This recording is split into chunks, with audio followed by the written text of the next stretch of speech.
ভাবি সব সময় আমার কাছে ভাইয়ের ব্যাপারে মন খারাপের কথা বলতেন।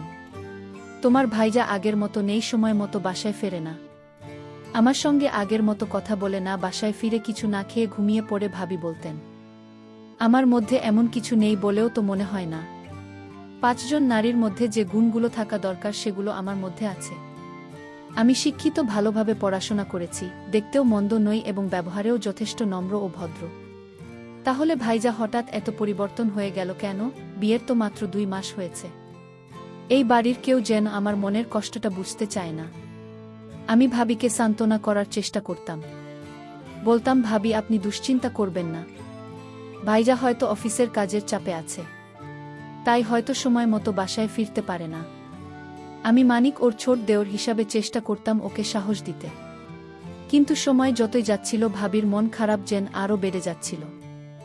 একদিন ভাবি বললেন, মানিক তুমি তো আমাকে সান্ত্বনা দিয়ে পাশে থাকার কথা বলো, তোমার ভাইজা না বুঝলেও তুমি অন্তত বুঝো আমি কি অবস্থার মধ্যে আছি। তুমি তো জানো একজন নারীর জীবনে তার জীবনসঙ্গী কতটা গুরুত্বপূর্ণ।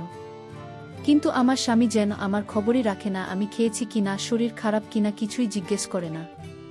আমি তখন ভাবিকে বললাম, ভাবি আপনি নিজেই বলুন আমি কি করতে পারি। তারপর ভাবি যা বললেন তা শুনে আমি কিছুক্ষণের জন্য স্তব্ধ হয়ে গিয়েছিলাম। বন্ধুরা, মূল গল্পে যাওয়ার আগে তোমাদের কাছে ছোট্ট একটা অনুরোধ, এই ভিডিওটি যদি ভালো লাগে তাহলে একটি লাইক দিয়ে চ্যানেলটি সাবস্ক্রাইব করে পাশে থেকো এরকম আরও নতুন নতুন গল্প পাওয়ার জন্য। তাহলে এবার চলুন মূল গল্পটি তোমাদের সাথে শেয়ার করি। রিফাত আর সায়ন্তিকার বিয়েটা ছিল একরাশ মুগ্ধতার প্রতিচ্ছবি। সম্বন্ধ করে বিয়ে হলেও প্রথম দেখাতেই রিফাত সায়ন্তিকার প্রতি আকৃষ্ট হয়েছিল। সায়ন্তিকার আকর্ষণীয় রূপের চেয়েও বেশি শক্তিশালী ছিল তার স্নিগ্ধ ব্যবহার, মার্জিত কথাবার্তা আর নির্মল হাসি। রিফাত তার বাবা মাকে সাফ জানিয়ে দিয়েছিল সে যদি বিয়ে করে তবে সায়ন্তিকাকেই করবে। পরিবারের সম্মতিতে মাত্র ২ মাসের মাথায় তাদের ৪ হাত এক করে দেওয়া হয়। নতুন বুকে পেয়ে রিফাতের পরিবারে যেন আনন্দের বন্যা বয়ে যাচ্ছিল। সায়ন্তিকা খুব অল্প সময়েই শ্বশুরবাড়ির প্রত্যেক সদস্যের মন জয় করে নিয়েছিল। তার হাতে রান্নার প্রশংসা ছিল সবার মুখে মুখে। শ্বশুর শাশুড়ি তো প্রায় বলতেন তারা ছেলের বউ নয় বরং একটা লক্ষ্মী মেয়ে পেয়েছেন। আর মানিক রিফাতের ছোট ভাই, সে তো তার নতুন ভাবির ভক্ত হয়ে গিয়েছিল। মানিকের কাছে সায়ন্তিকা ছিল বন্ধুর মতো, অভিভাবকের মতো। যে কোনো প্রয়োজনেই সে নির্দ্বিধায় ভাবির কাছে ছুটে যেত। বিয়ের প্রথম ২ মাস স্বপ্নের মতো কেটে গেল। রিফাত সায়ন্তিকার খেয়াল রাখার কোনো সুযোগই হাতছাড়া করত না। অফিস থেকে ফেরার সময় প্রায় প্রতিদিনই তার জন্য কিছু না কিছু নিয়ে আসত, কখনো বেলি ফুলের মালা, কখনো তার প্রিয় চকলেট। ছুটির দিনগুলোতে দুজন মিলে বেরিয়ে পড়ত, কখনো নদীর ধারে, কখনো বা কোনো রেস্তোরাঁ। তাদের এই নিখাত ভালোবাসা দেখে পরিবারের সবাই খুব খুশি হতো। মানিক প্রায় দেখত তার ভাই ভাবির দিকে কেমন মুগ্ধ চোখে তাকিয়ে থাকত। ভাবির পরনে যখন টুকটুকে লাল পাড়ের একটা সাদা শাড়ি থাকত তখন রিফাতের চোখ ফেরানোই দায় হয়ে যেত।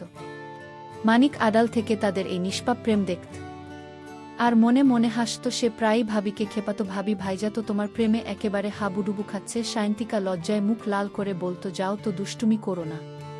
পাশের বাড়ির আন্টিরাও সায়ন্তিকার প্রশংসায় পঞ্চমুখ ছিলেন। তারা মানিকের মাকে বলতেন, ভাবি আপনার বড় ছেলের বুটা কিন্তু আসলেই খুব ভালো, যেমন সুন্দর দেখতে তেমনি শান্ত আর নম্র স্বভাবের।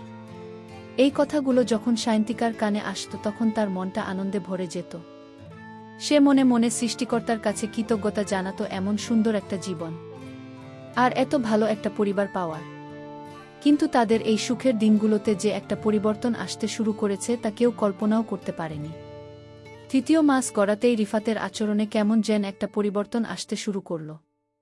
যে মানুষটা এক মুহূর্তের জন্য সায়ন্তিকাকে চোখের আড়াল করত না, সেই এখন কেমন যেন উদাসীন হয়ে গেল।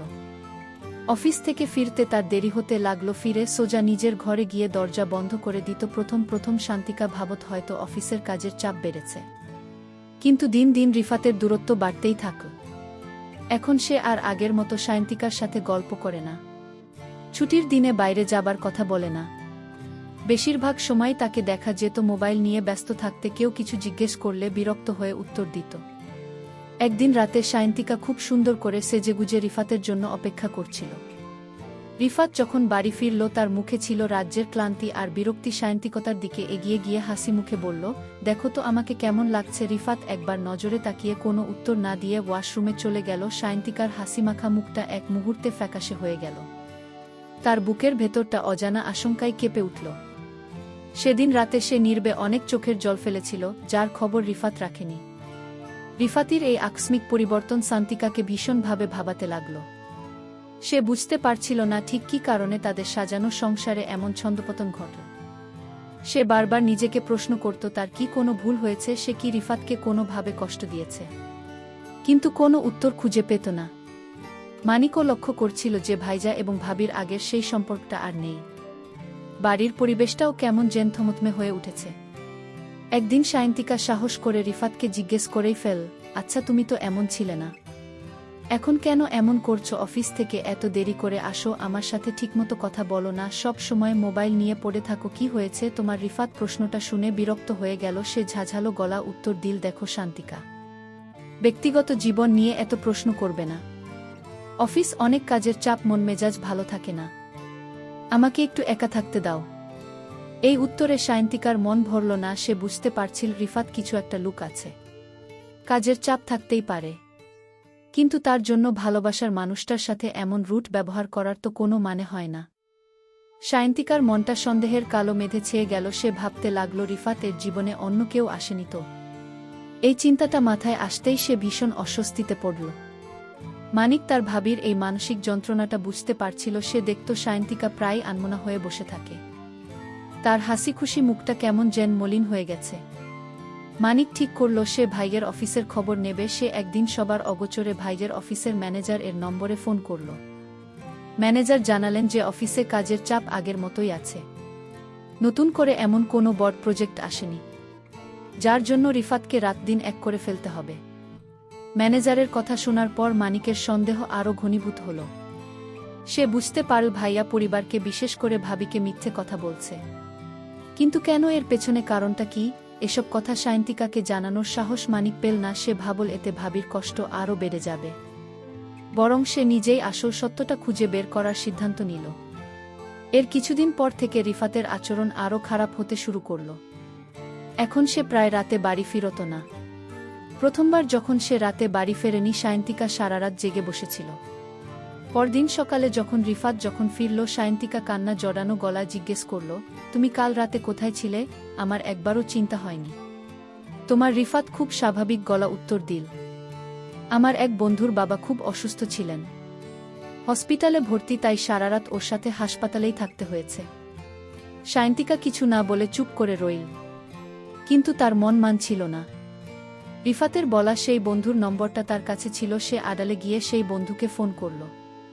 ফোন ধরতেই ওপাশ থেকে বন্ধুর হাসি খুশি গলার আওয়াজ ভেসে এল। সায়ন্তিকা তার বাবার স্বাস্থ্যের কথা জিজ্ঞেস করলে সে অবাক হয়ে বলল, বাবা তো সম্পূর্ণ সুস্থ আছেন, বাড়িতেই আছেন। কেন ভাবি, কি হয়েছে? এই কথা শোনার পর সায়ন্তিকার পায়ের তলার মাটি যেন সরে গেল। সে বুঝতে পারল রিফাত তাকে নির্জলা মিথ্যে বলেছে, তার মানে সে অন্য কোথাও ছিল।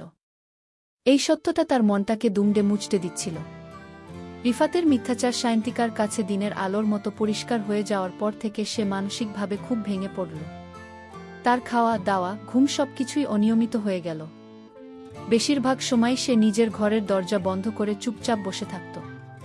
রিফাত বাড়িতে থাকলেও তার সাথে কোনো কথা বলত না। তাদের মাঝে যেন এক অদৃশ্য দেয়াল তৈরি হয়ে গিয়েছিল, যা ভাঙার শক্তি বা ইচ্ছে কোনোটি রিফাতের মধ্যে দেখা যাচ্ছিল না। শ্বশুর শাশুড়ি ছেলের এই পরিবর্তন লক্ষ্য করলেও তারা ভাবতেন হয়তো নতুন সংসার, অফিসের চাপ, সব মিলিয়ে ছেলেটা একটু খিটখিটে হয়ে গেছে। তারা সায়ন্তিকাকে বোঝাতেন, বৌমা তুমি কিছু মনে করো না, রিফাত আসলে কাজের চাপে এমন করছে, সব ঠিক হয়ে যাবে। সায়ন্তিকা নীরবে তাদের কথা শুনত, কিন্তু তার ভেতরের তোলপাটটা কাউকে বোঝাতে পারত না। মানিক তার ভাবির এই অবস্থা দেখে খুব কষ্ট পেত। যে ভাবিটা সারা গাড়ি মাতিয়ে রাখত, সে এখন একটা ছায়ার মতো ঘুরে বেড়ায়। একদিন দুপুরে মানিক দেখল সায়ন্তিকা খাবার টেবিলে না এসে নিজের ঘরে বসে আছে। সে খাবার নিয়ে ভাবির ঘরের দরজায় নক করল। সায়ন্তিকা দরজা খুলে মানিক ভেতরে ঢুকে দেখল তার চোখ দুইটা কান্নার কারণে ফুলে লাল হয়ে আছে। মানিক নরম গলায় জিজ্ঞেস করল, ভাবি আপনি মন খারাপ করে আছেন, দুপুর হয়ে গেল এখনো কিছু খাননি। সায়ন্তিকা ম্লান হেসে বলল, না ঠিক আছি, খিদে নেই তাই খাচ্ছি না। কিন্তু তার গলার স্বরই বলে দিচ্ছিল সে কতটা ভেঙে পড়েছে। মানিক বুঝতে পারছিল ভাবির মন খারাপের কারণ তার ভাই, সে তাকে সান্ত্বনা দেওয়ার চেষ্টা করল। ভাবি আপনি একদম চিন্তা করবেন না, দেখবেন সব ঠিক হয়ে যাবে। ভাইয়া একটু কাজের চাপ তাই কেমন করছে, সব ঠিক হয়ে যাবে। হয়তো কোনো কারণে মানসিক চাপের মধ্যে আছে, তাই এমন করছে। মানিক আরও বলল, আমার যখন ছোটবেলায় মন খারাপ থাকতো তখন মা বলতেন সময় সবকিছু ঠিক করে দেয়া, আপনি শুধু ধৈর্য ধরুন। সায়ন্তিকা মানিকের দিকে তাকিয়ে ভাবল এই ছেলেটা কতটা সহজ সরল, যে তার ভাইয়ের জন্য কতটা চিন্তা করে, অথচ সেই ভাইটাই তাকে কি পরিমাণ কষ্ট দিচ্ছে। সায়ন্তিক একটা দীর্ঘশ্বাস ফেলে বলল, ধৈর্য তো ধরছি মানিক, কিন্তু আর কতদিন। মানিক তখন বলল, ভাবি আপনি কিছু মনে না করলে একটা কথা বলি। শান্তিকা বলল, বলো। মানিক ইতস্তত করে বলল, দেখছি তো ভাই আপনার কোনো প্রয়োজনের দিকেই খেয়াল রাখছে না। আপনার যদি বাজার থেকে কিছু লাগে বা অন্য কোনো দরকার হয় আপনি আমাকে বলতে পারেন, আমি এনে দেব। সায়ন্তিকা মানিকের এই আন্তরিকতায় মুগ্ধ হল, কিন্তু সে তার সাহায্য নিতে চাইল না। সে বলল, না মানিক, আমার কিচ্ছু লাগবে না, তুমি শুধু একটা কাজ করতে পারবে। তোমার ভাইয়ার দিকে একটু লক্ষ্য রেখো, সে কোথায় যায়, কার সাথে মেশে, এই খবরগুলো কি আমাকে এনে দিতে পারবে? মানিকের বুকটা ধক করে উঠল। ভাবি তাকে গোয়েন্দাগিরি করতে বলছে, কিন্তু ভাবির ছলছল চোখের দিকে তাকিয়ে সে না করতে পারল না। সে বলল, ঠিক আছে ভাবি, আমি চেষ্টা করব। মানিক তার ভাবিকে কথা দেওয়ার পর থেকেই রিফাতের উপর নজর রাখতে শুরু করে, কিন্তু রিফাত এতটাই চালাচ্ছিল যে তাকে অনুসরণ করা সহজ ছিল না। সে প্রায় এমনভাবে বাসা থেকে বের হতো বা এমনভাবে কথা বলতো যাতে কেউ তার গতিবিধি সম্পর্কে আঁচ করতে না পারে। মানিক কয়েকবার চেষ্টা করেও ব্যর্থ হল। সে বুঝতে পারল এই কাজটা তার জন্য বেশ কঠিন। এদিকে সায়ন্তিকার অবস্থা দিন দিন আরও খারাপ হচ্ছিল। সে এখন বেশিরভাগ সময় অসুস্থ থাকত। ঠিকমতো না খাওয়ার কারণে শরীরটা একদম ভেঙে গিয়েছিল। বাড়ির অন্য সদস্যরা তার এই অবস্থাকে সাধারণ অসুস্থতা বলে মনে করলেও মানিক জানত এর আসল কারণ শারীরিক নয়, মানসিক। ভাইয়ের প্রতি এক রাশ ঘৃণা আর ভাবির জন্য এক রাশ করুণা নিয়ে মানিকের দিন কাটছিল। একদিন সন্ধ্যায় মানিক নিজের ঘরে বসে টিভি দেখছিল। হঠাৎ তার কানে ভেসে এল উপরে কিছু একটা পড়ে যাওয়ার শব্দ হলো, সাথে রিফাতের রেগে বলা কথার আওয়াজ। খানিক দৌড়ে উপরে গেল, গিয়ে দেখল তাদের ঘরের মেঝেতে একটা ফুলদানি ভেঙে পড়ে আছে। আর রিফাত রাগের মাথায় সায়ন্তিকাকে উদ্দেশ্য করে কিছু বলছিল। সায়ন্তিকা দেয়ালের সাথে মিশে গিয়ে নীরবে কাঁদছে। মানিককে দেখে রিফাত কিছুটা থমকে গেল। সে আর কিছু না বলে ঘর থেকে হন হন করে বেরিয়ে গেল।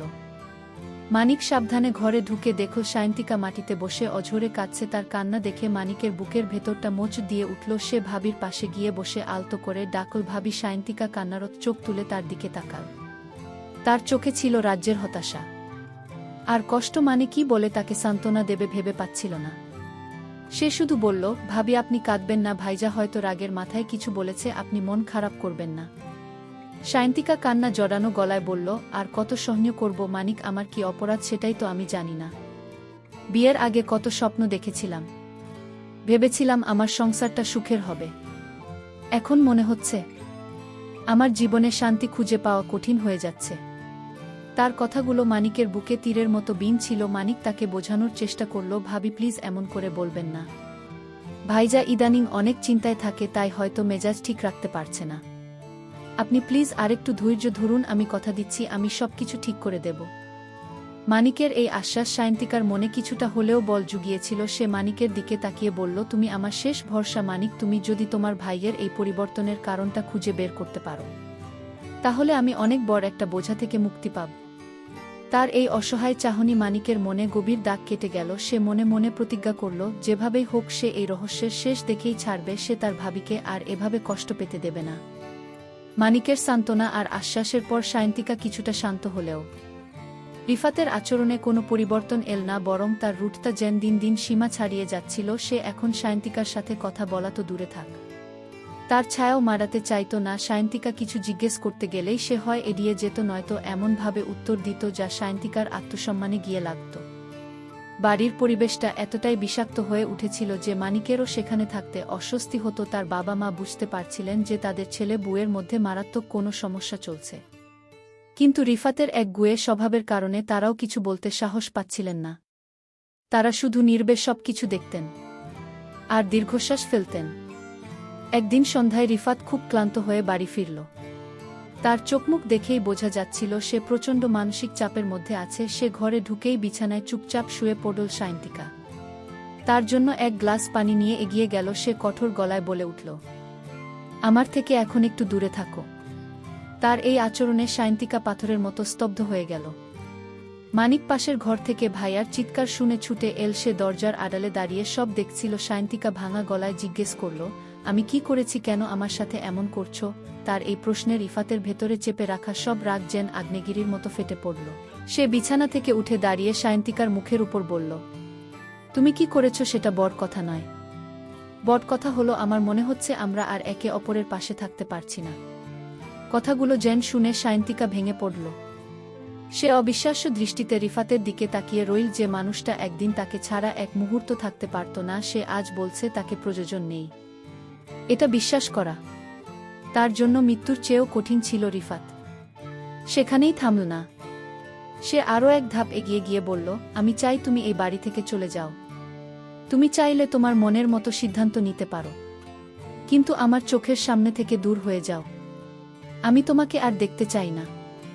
এই কথা শোনার পর সায়ন্তিকার আর দাঁড়িয়ে থাকা শক্তি ছিল না। সে টলটলে মাটিতে বসে পড়ল। তার মনে হচ্ছিল তার পুরো পৃথিবীটা যেন ঘুরছে, তার মাথায় যেন ঝড় বয়ে যাচ্ছিল। দরজার আড়ালে দাঁড়ানো মানিক্য স্তম্ভিত হয়ে গিয়েছিল। সে কল্পনাও করতে পারেনি তার ভাই এতটি নিষ্ঠুর হতে পারে। তার চোখ ছিল অস্ত্রসিক্ত। এটা ছিল তার জীবনের সবচেয়ে বড় আঘাত। রিফাতের বলার শেষ কথাগুলো সায়ন্তিকার সমস্ত সত্তাকে নাড়িয়ে দিয়েছিল। তোমাকে আমার প্রয়োজন নেই, চাইলে এই বাড়ি ছেড়ে যেতে পারো। এই শব্দগুলো প্রতি মুহূর্তে তার কানে বাজছিল। সে সারারাত এক ফোঁটাও ঘুমাতে পারেনি। তার মনে হচ্ছিল সে যেন একা হয়ে পড়েছে। মনের ভেতরে ভেতরে যে মানুষটাকে ভালোবেসে বিশ্বাস করে সে জিনিস সবটা উজাড় করে দিয়েছিল, সেই মানুষটাই আজ তাকে এভাবে দূরে ঠেলে দিচ্ছে। পরদিন সকালে সায়ন্তিকার চোখ দুইটা ফুলে ঢোল হয়ে গিয়েছিল। সে ঘর থেকে বের হয়নি। মানিক কয়েকবার এসে ডেকে গেলেও কোনো সাড়া পায়নি। দুপুরের দিকে যখন মানিক আবার এলো তখন সায়ন্তিকা দরজা খুলল। তার বিধ্বস্ত চেহারা দেখে মানিকের বুকটা ফেটে যাচ্ছিল। সে বুঝতে পারছিল ভাবি কতটা যন্ত্রণার মধ্যে দিয়ে যাচ্ছে। মানিক ঘরে ঢুকে বলল, ভাবি, আপনি এভাবে নিজেকে কষ্ট দেবেন না। ভাইজা রাগের মাথায় কি বলেছে তা নিয়ে বসে থাকলে তো চলবে না। সায়ন্তিকা শূন্য দৃষ্টিতে তার দিকে তাকাল। তার চোখে কোনো জল ছিল না, ছিল একরা শূন্যতা। সে ফিসফিস করে বলল, রাগ? এটা রাগ নয় মানিক, এটা ঘৃণা। সে আমাকে ঘৃণা করে মানে কি বলবে ভেবে পাচ্ছিল না। সে শুধু বলল, আমি আছি তো আপনার পাশে, আমি সত্যিটা খুঁজে বের করবই। এই কথা শুনে সায়ন্তিকার শূন্য চোখে হঠাৎ এক অদ্ভুত দ্যুতি খেলে গেল। সে মানিকের দিকে স্থির দৃষ্টিতে তাকাল। তার সেই চাহনি ছিল রহস্যময়। সে খুব শান্ত কিন্তু দৃঢ় গলায় বলল, মানিক, তুমি যদি সত্যি সত্যি তোমার ভাইয়ের এই আচরণের পেছনের কারণটা খুঁজে বের করে আমাকে জানাতে পারো, তাহলে আমি তোমার সাথে একটি ব্যক্তিগত কথা বলবো। মানিক অবাক হয়ে গেল। ব্যক্তিগত কথা? ভাবির আবার তার সাথে কিসের ব্যক্তিগত কথা থাকতে পারে? শান্তিকা বলে, চল, এমন একটা কথা যা এই পৃথিবীতে আর কেউ জানবে না, শুধু তুমি জানবে। কিন্তু শর্ত একটাই, তোমাকে আসল সত্যটা খুঁজে বের করতে হবে। কোনো অনুমান নয়, একেবারে সঠিক। কারণ শান্তিকারী কথাতে মানিক কিছুটা দ্বিধায় পড়ে গেল। তার মনে এক ধরনের কৌতূহল তৈরি হলো।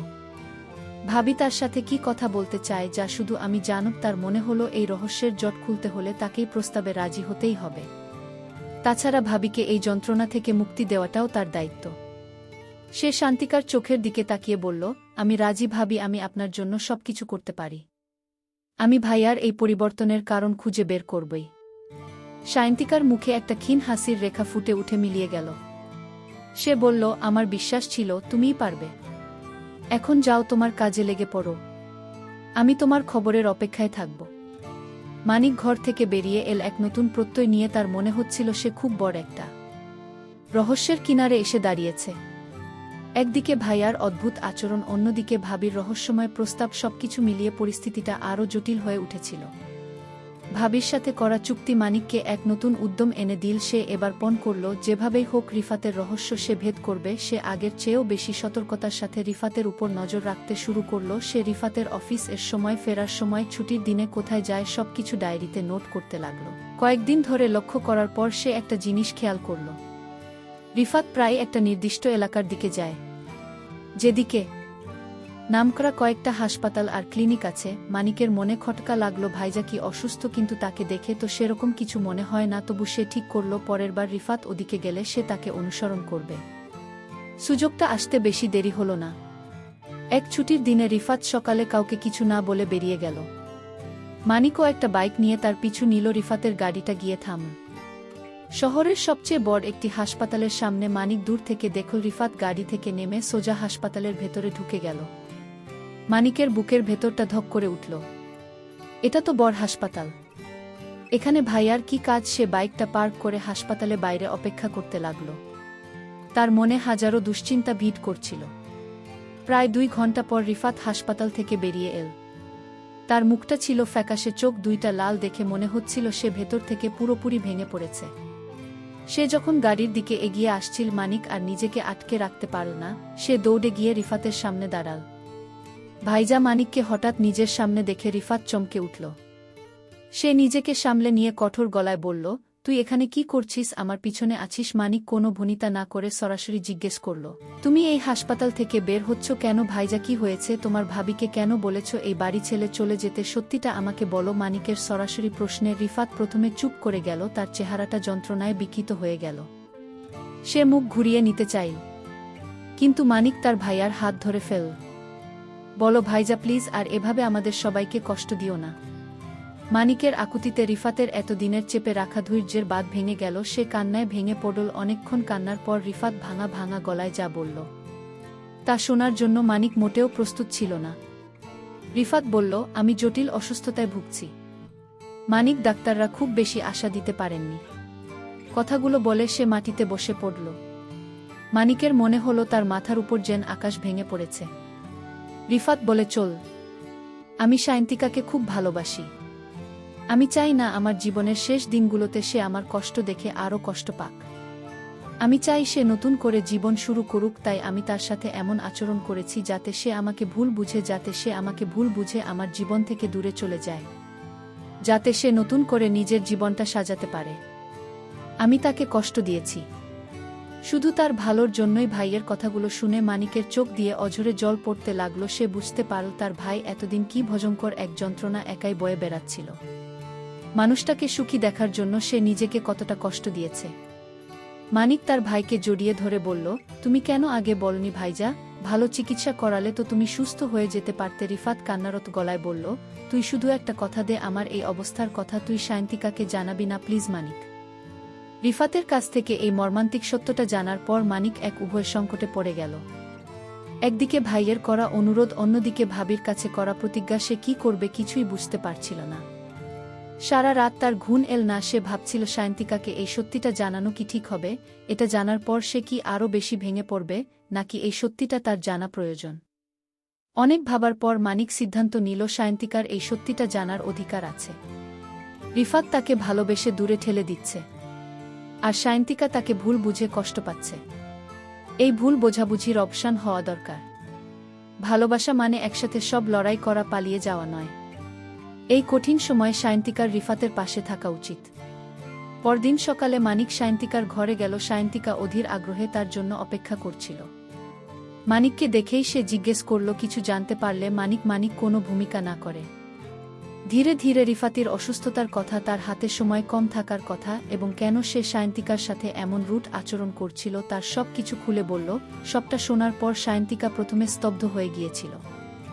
সে বিশ্বাসই করতে পারছিল না যে মানুষটাকে সে এতদিন ভুল বুঝে এসেছে, সে আসলে তাকে পৃথিবীর সবচেয়ে বেশি ভালোবেসে এই নিদারুণ কষ্ট একাই সহ্য করছিল। তার ভুলের কারণটা কোনো ঘৃণা বা প্রতারণা নয়, বরং তার প্রতি নিখাজ নিঃস্বার্থ ভালোবাসা, তার এতদিনের জমানো সব কষ্ট, সব অভিমান এক মুহূর্তে চোখের জলে ধুয়ে গেল।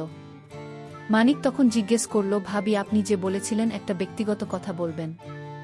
সায়ন্তিকা কান্না ভেজা চোখে হেসে বলল, আমার ব্যক্তিগত কথা এটাই ছিল যে আমার শেষ নিঃশ্বাস পর্যন্ত রিফাতের পাশেই থাকব। আমি ভেবেছিলাম সে আমাকে ঠকাচ্ছে, তাই আমি তার কাছ থেকে দূরে চলে যাওয়ার সিদ্ধান্ত প্রায় নিয়েই ফেলেছিলাম। কিন্তু এখন যখন আমি সত্যিটা জানি, আমি আমার শেষ নিঃশ্বাস পর্যন্ত ওর পাশেই থাকব। এরপর বাড়িতে এক নতুন লড়াই শুরু হলো। সায়ন্তিকা তার বাবার সাথে কথা বলল, তার বাবাও জামাইজের এই অবস্থার কথা শুনে সাহায্যের হাত বাড়িয়ে দিলেন। সবাই মিলে সিদ্ধান্ত নিল রিফাতকে চিকিৎসার জন্য বিদেশে পাঠানো হবে। রিফাত প্রথমে রাজি না হলেও সায়ন্তিকার ভালোবাসা আর সবার অনুরোধের কাছে তাকে হার মানতে হলো। খুব দ্রুত সব ব্যবস্থা করে রিফাতকে সিঙ্গাপুরের একটি বড় হাসপাতালে ভর্তি করা হলো। সায়ন্তিকাও তার সাথে গেল। সেখানে রিফাতের উন্নত চিকিৎসা শুরু হলো। প্রথম দিকে চিকিৎসা ছাড়াও দিচ্ছিল সে, সবাই নতুন করে স্বপ্ন দেখতে শুরু করেছিল, হয়তো কোনো অলৌকিক ঘটনা ঘটবে, রিফাত সুস্থ হয়ে ফিরে আসবে। কিন্তু শেষ রক্ষা হলো না। সব চেষ্টা, সব প্রার্থনাকে ব্যর্থ করে দিয়ে একদিন ভোরের বেলা রিফাত চিরদিনের জন্য ঘুমিয়ে পড়ল। ভালোবাসার মানুষটির পাশে থেকেই সে বিদায় নিয়েছিল। গল্পটি আমাদের শেখায় যে সত্যিকারের ভালোবাসা কখনো কখনো কঠিন সিদ্ধান্ত নিতে বাধ্য করে। রিফাত তার স্ত্রীকে ভালোবেসেই তাকে দূরে ঠেলে দিতে চেয়েছিল, যা ছিল একটি ভুল সিদ্ধান্ত। অন্যদিকে সায়ন্তিকা সত্য জানার পর তার স্বামীর পাশে দাঁড়িয়ে প্রমাণ করেছে যে ভালোবাসা মানে শুধু সুখের সময় একসাথে থাকা নয়, বরং কঠিন সময়ে একে অপরের সবচেয়ে বড় শক্তি হয়ে ওঠা। জীবনের যে কোনো কঠিন পরিস্থিতিতে প্রিয়জনকে দূরে ঠেলে না দিয়ে খোলামেলা আলোচনা এবং পারস্পরিক সহযোগিতার মাধ্যমেই সেই সমস্যার মোকাবেলা করা উচিত। কারণ ভুল বোঝাবুঝি সম্পর্কের অবনতি ঘটায়, কিন্তু বিশ্বাস আর ভালোবাসা যে কোনো প্রতিকূলতাকে জয় করার শক্তি যোগায়।